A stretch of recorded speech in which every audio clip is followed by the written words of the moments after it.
Next, Donald Trump turns himself in to prosecutors in Atlanta tomorrow. Of course, that's just one day after the big debate tonight. Shannon Bream joins me. Is the legal process being used for political purposes, Shannon? You know what? That is a great question, and one that we recently asked in our polling with Fox News polling. And what we found is that 51% of people, so majority of Americans, do believe that they think there is some politics involved in these investigations into President Trump. So he's got a majority of Americans who line up with him on that point. Now, listen, a slightly higher percentage, 53%, do think he did something wrong. But you've got that majority who believes that, regardless of that, they think that these prosecutions, now 4 indictments, are political in nature.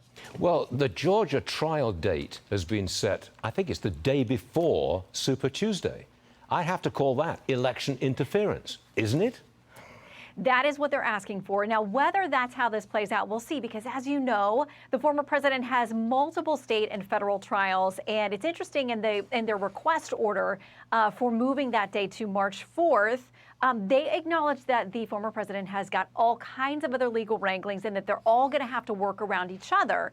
So all of these people, the federal and the state level, have put in their requests for when they want to see these things happen. And they all fall right in the middle of the most important part of the primary calendar for the former president, who at this point is running away with it. We'll see what happens in tonight's debate.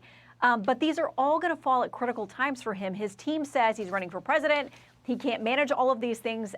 They say he can manage them, but he can't actually do these trials when they're being asked for. One of them they've asked to put in 2026. We'll see if the judge goes along with that. Do you think that voters, America in general, will think it fair that Trump is, he's got to go through all these trials right in the middle of a presidential campaign? Will voters say, yeah, that's fair, that's fair? Mm-hmm. I don't think so. Yeah, I think you're right. I don't think his base will. And the fact that he's got a majority of Americans, and that's regardless of party, this isn't a majority of Republicans. I mean, regardless of party, a majority of Americans think that some of these prosecutions are political in nature.